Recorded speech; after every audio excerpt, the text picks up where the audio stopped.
এই পৃথিবীতে নাফরমানি শুরু হয়েছিল অহংকারের মাধ্যমে। এই পৃথিবীতে অহংকার করেই নাফরমানি শুরু হয়েছিল।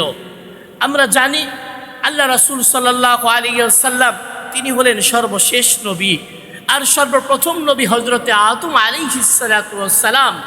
হযরতে আদমকে আল্লাহ তাআলা যখন তার নিজ কুদরতি হাতে সৃষ্টি করলেন, সৃষ্টি করার পরে আল্লাহ তাআলা ঘোষণা করলেন, وَإِذْ قُلْنَا لِلْمَلَائِكَةِ اسْجُدُوا لِآدَمَ فَسَجَدُوا إِلَّا إِبْلِيسَ।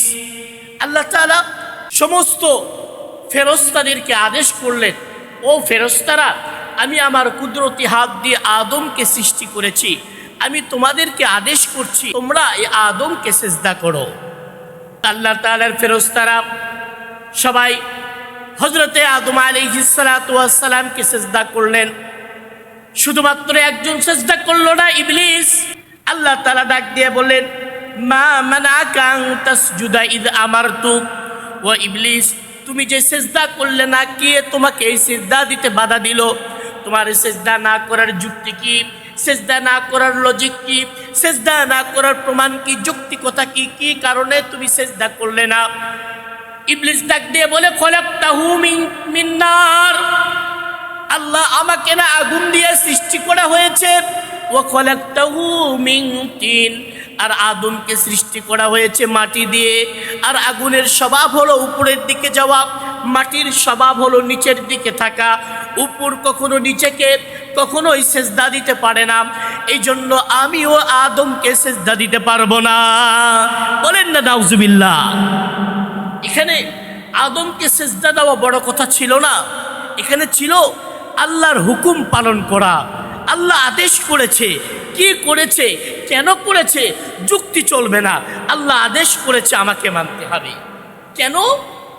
আল্লাহ তাআলা বলেন, আস্তাকবারতা ওয়া কানা মিনাল কাফিরিন। আল্লাহ বলেন, অহংকার করেছিলেন ইবলিস। তখন অহংকার করার কারণে ওই ইবলিস আল্লাহ তাআলা কাফেরদের অন্তর্ভুক্ত হয়ে গেল। শুধু তাই নয় বাবা, শুধু তাই নয়, আল্লাহ তাআলা পবিত্র কুরআনুল কারীমের মধ্যে বলছেন, ফাখরুজ মিনহা ফাইন্নাকা রাজিম। যাও যাও, তোমাকে জান্নাতে থাকার জন্য ব্যবস্থা দিয়েছিলাম, তোমাকে ফেরেশতাদের মধ্যে মর্যাদাবান বানিয়েছিলাম।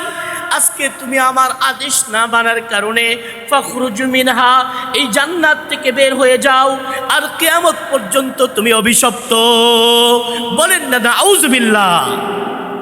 তাহলে এক নম্বর কারণ কি ছিল? অহংকার।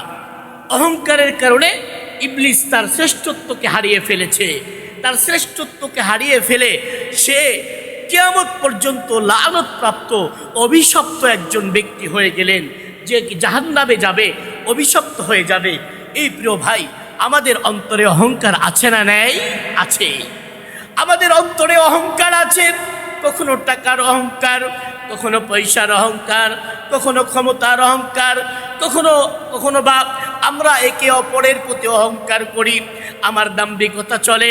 অহংকারের ব্যাপারে আল্লাহ তাআলা পবিত্র কুরআনুল কারীমের মধ্যে বলছেন, ওয়ালা তামশি ফিল আরদি মারহা। ও পৃথিবীর মানুষ, তোমরা জমিনের উপরে অহংকার করে চলো না। ইন্নাকা লান তাখরিকাল আরদ, জমিনের উপরে অহংকার করলে তুমি জমিনকে দাবাইতে পারবে না। ওয়ালান তাবলুগাল জিবালা তুলা, তোমার পা পাহাড় পর্যন্ত উঠবে না। আল্লাহ তাআলা আরেক জায়গায় বলেন, ওয়াইবাদুর রহমান, রহমানের বান্দার গুণ হলো কি? আল্লাযীনা ইয়ামশুনা আলাল আরদি হাওনা, তারা জমিনে চলবে নম্রতার সাথে, ভদ্রতার সাথে, নীরবতার সাথে, বিনয়ের সাথে চলবে, মানুষের প্রতি কোনো অহংকার করবে না। আল্লাহ তাআলা বলেন, ওয়ালা তুসাইর খাদ্দাকা লিন্নাস, তোমরা মানুষের সাথে অহংকার করে তাকায়ও না। ওয়ালা তামশি ফিল আরদি মারহা, জমিনের উপরে অহংকার চলো না।